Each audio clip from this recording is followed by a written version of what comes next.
So what if I told you that getting fired from your job at age 55 could actually be like the greatest financial stroke of luck of your entire career? I mean, it sounds totally counterintuitive, right? Right, it sounds completely backwards. Yeah. But today we're doing a deep dive into this highly specific source text we have, which is called the Rule of 55, Unlocking Early Retirement Savings. Which is a fascinating document, honestly. It really is. Yeah. And our whole mission for this deep dive is to figure out how you can access your retirement funds early without getting penalized, bridging that gap if you need cash flow before the traditional retirement age. Because let's face it, reaching that permanent weekend requires some serious maneuvering. Oh, absolutely. It's essentially this classic obstacle course built into the American tax code. Yeah. Most people, they know the baseline rule for the retirement system, age 59 and a half. That's the magic numbers? Exactly. That is the magic number. If you try to pull money out of your 401k or your 403b before that exact age, the IRS is basically just waiting to slap you with a 10% early withdrawal penalty. Which is brutal. I mean, it's 10% of your own money just vanished, simply because you needed access to it on your own timeline. Yeah, and it operates as a strict deterrent. The government offered you all these tax advantages to put that money away in the first place. Right, so they want to keep it there. Exactly. They want it to stay invested until you are officially old by their standards. But there is this completely legal, penalty-free bypass. The Rule of 55. Yes, Yeah. the Rule of 55. And if you understand the mechanics of it, you can bridge that gap between your mid-50s and the traditional retirement age without giving the IRS an extra dime. Okay, let's unpack this. So the basic mechanic of this bypass, based on the text, is that if you leave your job in the calendar year you turn 55 or older, you can withdraw funds from that current job's retirement plan without paying the 10% penalty. That's the core of it, yeah. And I hear that, and I just picture myself like marching into my boss's office right after my 55th birthday, slapping a resignation letter on the desk, and just sailing off into the sunset. Yeah. Like the IRS is rewarding my deliberate, careful planning. Well, sure, you can certainly do that. But here is the counterintuitive part of the rule, and the text highlights this perfectly. You don't actually have to plan it at all. Wait, what do you mean? The IRS does not care about the narrative of your departure. If your company downsizes and your boss marches you into HR to lay you off, you get the exact same benefit. Wow. Leave it to the IRS to treat a triumphant early retirement and like a devastating corporate layoff as the exact same event. I know, right? But they are completely impartial. The tax code only cares about two things: the timeline and your age. So it's like a financial parachute. I love that analogy, actually, yeah. Like the IRS doesn't care if you decided to go skydiving or if you were just pushed out of the plane against your will. As long as you're 55, the parachute opens. The parachute opens exactly the same way. If you leave the company in the year you turn 55 or any year after that, the penalty just vanishes for that specific account. That's incredible. And for you listening, this is really why a late career job loss shouldn't trigger an automatic panic. I mean, obviously it's stressful, but it might actually unlock an early retirement cash flow option you didn't even realize you had. Okay, so the timeline is set. Let's say I'm 55, I've left the company. Now let me guess how this works in practice. Go for it. I've been working for 30 years. I have, let's say, 3 old 401ks from jobs I held in my 30s and 40s, just sitting around gathering dust. Okay. Now that I've triggered this Rule of 55 exemption, I can just call up all those old account managers and start cashing out entirely penalty-free. Oh, no. And if you try that, you're going to get an incredibly painful tax bill. Wait, really? Why? Because the IRS is offering an exemption tied specifically to the employer you just left. Only the funds housed within that current employer's plan qualify for the penalty waiver. Oh, wow. Yeah. Those old 401ks from your 30s and 40s, they're still trapped behind the 10% penalty wall until you actually hit 59 and a half. Ah. So dodging the penalty isn't about my age in a vacuum. It's about my age, combined with the specific location of the money. Exactly. If it's not in the account of the job I just left, it literally doesn't count. Right. Which requires a major strategic workaround if you actually want to use that older money. If we connect this to the bigger picture that the source material outlines, if you're aiming for an early retirement at 55, you have to play this consolidation game while you are still working. Consolidation game. Yeah, you need to roll those former employers' plans and sometimes even specific IRA funds into your current employer's plan. And you absolutely must complete this transfer before you leave that final job. Oh my gosh, I can only imagine the logistical headache of that. It's a lot. You're trying to track down account numbers from some company you worked for in, like, 1998. Dealing with forgotten passwords on old, clunky web portals, requesting physical checks to be mailed to your new HR department. It sounds exhausting. It is a paperwork-heavy process, definitely. Yeah. But think of the return on investment for those hours you spend on the phone. I guess it's true. You are essentially gathering all your scattered retirement dollars into one giant bucket and pulling it all under the umbrella of your current employer. Once it's all consolidated, when you finally leave that job at 55, the entire expanded balance is protected by the rule. Okay, that makes sense. But knowing how corporate bureaucracy works, there have to be a catch. Let me guess, not every HR department wants to deal with your old money. You nailed it. You have to double-check if your current employer's 401k plan even allows what they call roll-ins. Really? Yeah, not all plans accept outside money.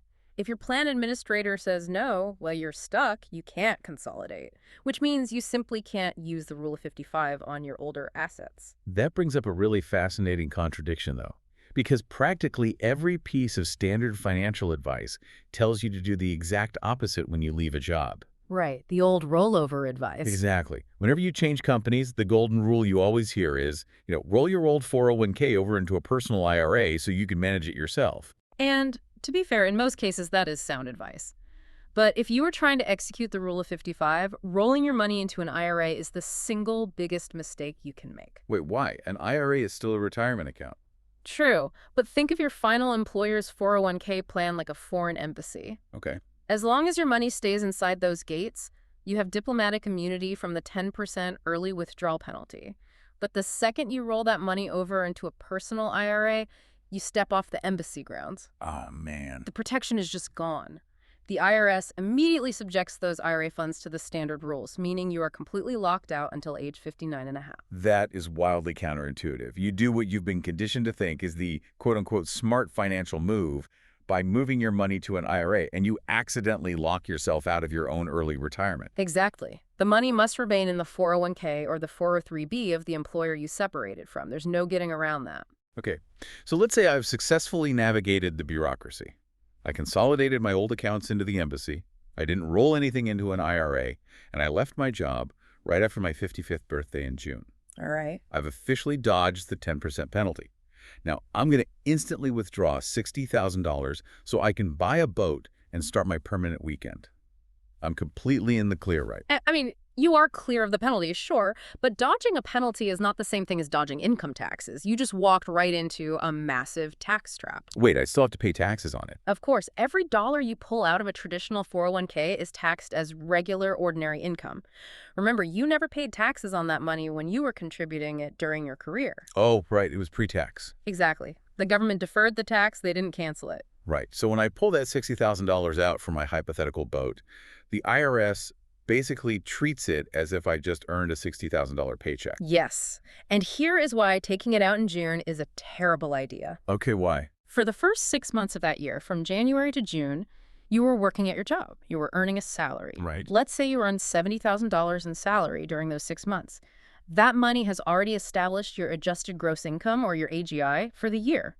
If you then withdraw $60,000 from your 401k in the same calendar year, you are snacking that right on top of your salary. I see where this is going. Yeah. Suddenly, the IRS taxes you as if you earned $130,000 that year. You just unnecessarily pushed yourself into a much higher tax bracket. Ah, okay. I see the mechanics now. So the real strategy here is patience. Exactly. I leave in June, but I don't touch the 401k yet. I just live off my standard savings or my checking account for 6 months. Then on January 1st of the next year, I make my first withdrawal. Precisely. By waiting until the new calendar year, your working income is zero. You have no salary inflating your AGI. That makes total sense. So when you withdraw that $60,000, it is taxed in a much lower bracket because it's your only source of income for the entire year. Timing your withdrawals is just as important as qualifying for them. All right, so I wait until January. My AGI is zero. I decide I'm not going to buy the boat all at once. I'm just going to set up a modest, reasonable withdrawal of, let's say, $4,000 a month to cover my living expenses. Easy enough, right? It should be. But There's another hidden landmine in the IRS code right here. Of course there is. Just because you qualify for the rule, that doesn't mean your company's plan will actually let you take the money out smoothly. You really have to look at the payout rules of your specific employer. Some plans simply do not allow a la carte, monthly withdrawals. What do you mean? It's my money. Why couldn't I just take it out as I need it? Well, because it creates administrative work for the plan provider. And to avoid that hassle, some corporate plans mandate that if you want to take money out early, you must take the entire balance at once, a single lump sum. Wait, here's where it gets really interesting. Let me make sure I'm understanding the math on this. Go ahead. Let's say I've been diligent. I've consolidated my accounts. I have $800,000 sitting in that 401k. And I just want 50 grand a year to live on. But the administrator says, no, it's all or nothing. If I take the lump sum, the IRS is going to treat that entire $800,000 as income in a single year. Yes, it blasts you into the absolute highest federal tax bracket immediately, plus state taxes. That's insane. You could easily lose a third of your life savings to taxes in a single day. Taking a lump sum completely destroys the tax advantage nature of your retirement account. So what's the mechanism to avoid that? Assuming your company isn't forcing a lump sum, how do I get my money out safely? You want to curate a strategy of substantially equal periodic payments. Substantially equal periodic payments. Right. You arrange for the plan to automatically distribute a set amount, say, that $4,000 a month, so it mimics a regular paycheck. This keeps your taxable income low and steady year over year, keeping you in those lower tax brackets while safely bridging the gap to age 59 and a half. Now, everything we've talked about so far revolves around the magic number of 55. But the source text outlines a really specific carve-out for a certain group of professionals. They get an even earlier exit ramp. Yes, they do. The IRS recognizes that a rigid age 55 rule doesn't make sense for everyone, specifically public safety workers. For this group, the age requirement drops all the way down to 50. And this isn't just a vague definition, right? The parameters are really strict. Very strict. We are talking about police officers, firefighters, EMTs, correctional officers, and air traffic controllers. Okay. If you are in one of those professions, you can start penalty-free withdrawals at age 50, as long as you leave your employer in the calendar year you turn 50. Which makes sense. The underlying logic here is purely physical and operational. The system acknowledges the intense physical and mental toll of those specific jobs. Exactly. You don't necessarily want a 60-year-old carrying someone out of a burning building. Right. Or someone experiencing age-related cognitive decline, managing high-stress air traffic. Yeah. The tax code is built to allow these individuals to safely exit the workforce a full decade earlier than the standard corporate employee. It's a very pragmatic exception. Yeah. But let's look at the reality of early retirement, whether you leave at 50 or 55. A lot of people find that sitting on a beach gets really boring after about 6 months. Oh, all the time. So what if I use this rule? I leave my corporate job at 55, I start taking my substantially equal periodic payments. And then at 57, I decide I want to go back to work. Okay. Maybe I take a job consulting, or I just go work at the local hardware store to get out of the house. Does getting a new job invalidate the withdrawals I'm taking from my old 401k? This is actually one of the most fascinating loopholes in the entire strategy. No, it does not invalidate your previous exemption. You can absolutely secure other employment and continue taking penalty-free withdrawals from your former employer's plan. Wait, really? So I could be earning an $80,000 salary at a brand new job while simultaneously pulling penalty-free cash out of the 401k from the job I left at 55? Yes, because the event that triggered your diplomatic immunity from the penalty was separating from that specific employer after age 55. Wow. The IRS doesn't mandate that you sit on a couch for the rest of your life. Joining the workforce again doesn't retroactively close the parachute on that specific account. Yeah, However, however, you are going to run right back into the tax issue we discussed earlier. Right, because now I have a new salary stacking on top of my 401k withdrawals, inflating my AGI again. Exactly.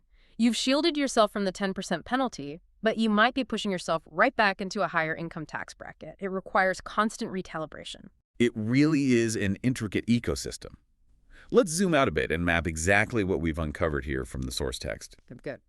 To use the rule of 55, you need to leave your job in the calendar year you turn 55, or 50 for public safety workers. Right. The money must reside in the plan of the employer you just left, which means consolidating your old accounts before you walk out the door. You absolutely cannot roll it into an IRA. Never. And finally, you have to meticulously time your withdrawals, preferably starting in a new tax year, and avoid lump sums to keep the IRS from devouring your savings through income tax. That is a perfect summary of the tax code side.